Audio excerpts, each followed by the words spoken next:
पाकिस्तान में इस वक्त सिर्फ एक ही बात हो रही है और वो है पीडीएम के जलसे के बाद सूरत हाल के इस्तीफे दिए जाएंगे अपोजिशन की जानिब से या नहीं। इस वक्त सूरत हाल ये है कि मरियम नवाज साहिबा पूरे लाहौर में यूनियन काउंसिल की सतह पर जा रही हैं और जाकर मोटिवेट कर रही हैं, लोगों को मोबिलाइज कर रही हैं कि वो जलसे में आए। 1 करोड़ 26 लाख की आबादी का ये शहर है जिसे लाहौर कहा जाता है। 12 करोड़ के करीब आबादी है। पंजाब की तमाम एमएनएस एमपीएस को टास्क पंजाब से मिला है कि वो गाड़ियां भरकर अपने कारकुनान रहनुमाओं को लेकर आएं और लाहौर में खास तौर पर यह टास्क है कि ज्यादा से ज्यादा लोगों को निकाला जाए। अगर 1 लाख लोग निकलें तो फिर मीनारे पाकिस्तान के 125 एकड़ का ग्राउंड मुकम्मल तौर पर भर जाएगा। लेकिन इस वक्त पाकिस्तान मुस्लिम नून के लिए बड़ा चैलेंज और भी बन गया है क्योंकि कल तक इस्तीफों की बातें की जा रही थी पीडीएम की जानिब से कि इस्तीफों का ऑप्शन होगा, हम इस्तीफे दे देंगे। कुछ रहनुमाओं ने अपनी पार्टी क़यादत को इस्तीफे पहुंचाए जो सोशल मीडिया और मेन स्ट्रीम मीडिया की जीनत भी बने। लेकिन आज जब टेक्निकली बात शुरू हुई है पार्टियों में कि इस्तीफे देने के बाद सूरत हाल क्या होगी, पाकिस्तान मुस्लिम नून के पास लुटाने के लिए कुछ नहीं है, वो इस्तीफे दे सकते हैं। मौलाना फजलुर रहमान तो पहले दिन से इस्तीफों की बात कर रहे हैं, लेकिन दूसरी जानिब पाकिस्तान पीपल्स पार्टी जो सूबे में हुकूमत में है और हुकूमत में बल्कि मेजॉरिटी में उनकी हुकूमत है, सिंगल हैंडेडली उन्होंने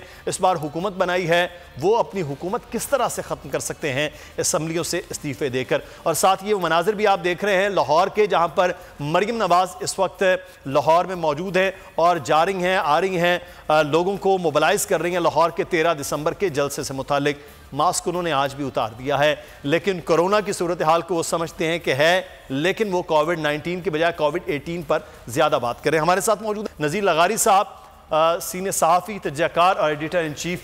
बोले बहुत शुक्रिया लगारी साहब आपके वक्त का, और हमें कुछ ही देर में पार्टी के रहनुमाओं जो पाकिस्तान तहरीक इंसाफ शौकत बस्तर साहब ने ज्वाइन कर लिया, तर्जुमान पंजाब हुकूमत है। बस्तर साहब आपका भी बहुत शुक्रिया। और मुस्लिम नून या पीडीएम की बाकी सियासी जमातों से भी बात करेंगे कि वो अब इस्तीफों के हवाले से क्या प्लान कर रहे हैं, क्या सोचा जा रहा है, या फिर अभी सिर्फ और सिर्फ फोकस 13 दिसंबर के जलसे पर ही है, क्योंकि कल तक तो इस्तीफों की बात थी, आज इस्तीफे कहीं शायद पीछे चले गए। नज़ीर लगारी साहब आपसे आगाज़ करते हैं सर, जलसा करना अपोजिशन का हक है, वो कर रही है। गुजरांवाला से शुरू होने वाला जो जलसा है वो कराची, कोयटा, पेशावर, मुल्तान से होता हुआ अब दोबारा पंजाब में सबसे बड़े शहर लाहौर में आ गया है। अब यहाँ पूरी तैयारी की जा रही है। तैयारी के लिए मरियम नवाज खुद यूनियन काउंसिल की सतह तक निकली हैं, क्योंकि जो खबरें हैं वो ये है कि वो उतना बड़ा क्राउड जमा करना चाहते हैं जितना इमरान खान साहब ने अपने पहले जलसे में, बाद में तो खान साहब भी शायद उतना बड़ा क्राउड ना कर पाए, पहले जलसे में उतना क्राउड इकट्ठा कर लिया जाए, जिसके लिए मुख्तलिफ टास्क भी हो गए। लेकिन असल मामला इस्तीफों का है। कल तक तो, परसों तक तो इस्तीफों की बड़ी बात हो रही थी। आज आसिफ अली जरदारी साहब ने भी पार्टी के अंदर जनाब बाकायदा तौर पर आईनी माहिरीन से बात करने, मशावरत करने और उसके बाद इस्तीफों के हवाले से कर दिया। बिलावल भुट्टो साहब ने मना कर दिया है कि इस वक्त इस्तीफों के हवाले से कोई भी मीडिया पर भी बात न की जाए जब तक कोई पार्टी के हवाले से फैसला नहीं होता। मौलाना साहब इस्तीफों की बार बार बात करते हैं, बल्कि वो तो पहले दिन से ही बात करते आए हैं कि इस्तीफे दे दिए जाए।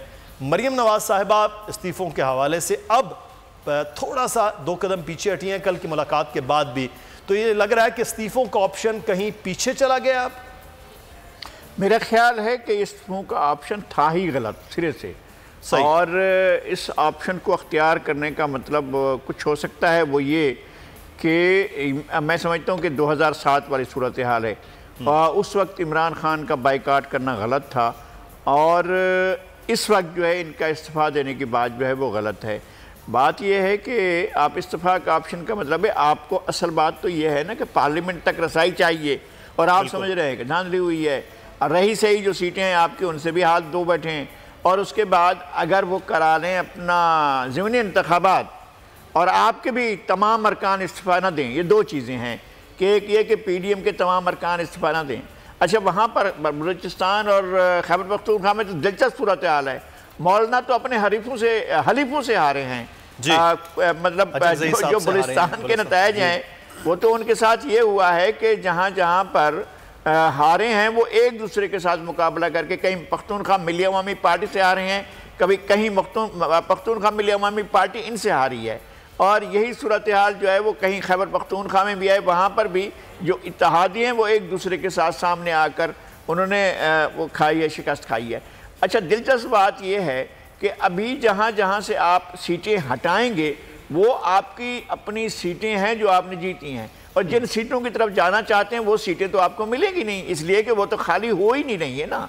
वो तो पीटीआई तो अपनी सीटें खाली नहीं कर रही है, तो फिर आप कहाँ जाकर लड़ेंगे। अच्छा, अब ज़िमनी इलेक्शन आते हैं, तो ज़िमनी इलेक्शन में आप लड़ने जाएंगे, जिन सीटों को आपने छोड़ा है उन सीटों पर लड़ने जाएंगे, तो फिर आप तो गलत बात की आपने। तो कि फायदा क्या है कि अगर सीटों पे इलेक्शन ही लड़ना है तो इस्तीफा देने का। जब आपने उन ज़िमनी इलेक्शन में हिस्सा लेना है तो फिर आपने इलेक्शन में ही क्यों हिस्सा लिया? उससे बढ़कर जो एक बड़ा अमल है कि अगर यहां पर इस्तीफा, तो टाइम पर सेनेट के इलेक्शन होने हैं, उसमें देरी नहीं हो सकती।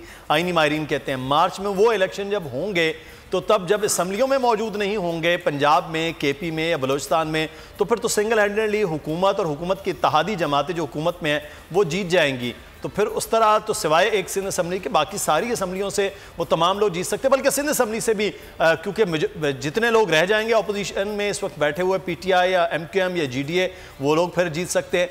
तो जहां 2/3 मेजॉरिटी है वहां तो फिर पूरी की पूरी जो अपोजिशन क्राइसिस होगा। ये नहीं, इतना भी ठंडा दूध नहीं रखा हुआ है कि सारे जाकर जो है उसको पीना शुरू कर देंगे और मजे उड़ाएंगे, ऐसा भी नहीं है। पीटीआई के लिए भी कोई मजेदार सूरत हाल नहीं होगी, इसलिए कि क्राइसिस पैदा होगा। ये नहीं है कि अगर सीट उन्होंने इस्तीफे दे दिए तो चुप करके बैठ जाएंगे, सारा कुछ अगर अपोजिशन के भी सब कुछ उनके भी सारे ठंडे अपने बर्तन करके जाकर ताजे ठंडे करके अभी तो इस्तीफे देने के ऑप्शन से ही पीछे आ गए हैं। लेकिन इमरान खान साहब ने, शौकत बसरा साहब कल डायलॉग की बात की है, सियालकोट गए, वो कह रहे हैं कि डायलॉग, वो पार्लियामान की बात कर रहे हैं, डायलॉग की बात कर रहे हैं। तो क्या अब खौफ आ गया है इमरान खान साहब को, हुकूमत को, के मामलात अब आगे निकल रहे हैं तो अब डायलॉग की बात कर रहे हैं? पहले डायलॉग का ऑप्शन ही नहीं खोल के रखा हुआ था आपने, लेकिन अब अगर आप डायलॉग कर रहे हैं तो किन से डायलॉग और किन चीज़ों पर डायलॉग? साथ ही आप कह देते हैं कि एनआरओ कोई नहीं देंगे, मतलब एक हाथ से डायलॉग की बात करते हैं, दूसरे हाथ से बोर्ड दिखा देते हैं कि एनआरओ नहीं है। मुदस्सर भाई, डायलॉग से कब इनकार किया है? सिर्फ एक इशू है और वो है एनआरओ, वो है करप्शन केसेस। जब भी हमारे आपस में बातचीत शुरू हुई है, आप जो पार्लियामेंट के अंदर कमेटीज़ बनी हुई हैं, खा वो इलेक्शन रिफॉर्म्स के हवाले से हैं, खा वो नैब के हवाले से हैं, खा वो और तरामीम के हवाले से हैं, वहाँ पे एक नुक्ते पे बात आकर रुक जाती है। ये बात ही एक करते हैं कि हमारे करप्शन के केसेस ख़त्म करवाएं, नैब को जो है वो ख़त्म कर दें, चेयरमैन नैब को ख़त्म कर दें। तो ये अभी भी हम कह रहे हैं कि सिवाय नैब केसेस के, सिवाय करप्शन के, लूट मार के, खा वो किसी की भी हो, हमारे लोगों की हो, इनकी हो, उसके अलावा हम पहले भी बात करने के लिए तैयार थे, हम आज भी बात करने के लिए तैयार हैं।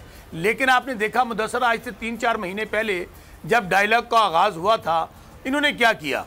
इन्होंने ये किया कि 42 टोटल क्लॉजेज हैं नैब ऑर्डिनेंस की, 38 क्लॉजेज को कहने लगे ये ख़त्म कर दें। उसका मतलब क्या था? ताकि मियाँ नवाज शरीफ को जो अदालत से सजाएं हैं वो ख़त्म हो जाएं। ये जो अभी केसेस चल रहे हैं, तमाम के तमाम जितने लोग अभी एक्टिव हैं, खा वो शायद खाकान अब्बासी साहब हैं, ख्वाजा साद रफ़ीक साहब हैं, आप एहसन इकबाल साहब हैं, राना सनाउल्लाह साहब हैं, ये वो तमाम लोग हैं जिनको पता है कि अब हमारे हाथ में कुछ नहीं आना। और फिर पंजाबी की मिसाल है ना, कख नहीं रहा अपना तीला नहीं छड़ना किसी का। इनको इस बात का पता है कि हमारी दौलत भी जा रही है, हमारी सियासत भी जा रही है, इसलिए अब हमने खुद कुछ हमला करना है, अपने आप पे भी, पाकिस्तान पे भी और पाकिस्तान के अवाम पे भी। आप अंदाज़ा करें ना कि अभी इनका एजेंडा क्या है। चले भाई, अगर आपने इस्तीफे देने हैं, हम बार बार कह रहे हैं कि ये वेव बड़ी ख़तरनाक है जो कोरोना वाली है, इसमें ज़्यादा शिद्दत है। आप एक काम करें कि अपने इस्तीफे देने हैं, निज़ाम ख़त्म करना चाहते हैं, और मैं भी ये समझता हूँ जलसे जुलूसों से ना माजी में हुकूमतें गई हैं ना अब जाएंगी। लाहौर का जलसा बड़ा तारीखी जलसा था प्राइम मिनिस्टर इमरान खान का, क्या वो हुकूमत चली गई? 126 दिन का धरना दिया, क्या हुकूमत चली गई? सीधा सीधा काम करें। ये जो टोपी ड्रामा कर रहे हैं इस्तीफ़ों वाला, भाई जाके स्पीकर को जमा करवा दें। और मैं आपको खबर दे रहा हूँ, मुदस्सर साहब, लगारी साहब मेरे बहुत सीनियर हैं, पीपल्स पार्टी ना सिंध असम्बली तोड़ने जा रही है, और नून लीग के भी 50% से लोग ज़्यादा हैं जो मुस्ताफ़ी नहीं हो रहे। उन्होंने कहा नहीं हम इस्तीफे देंगे।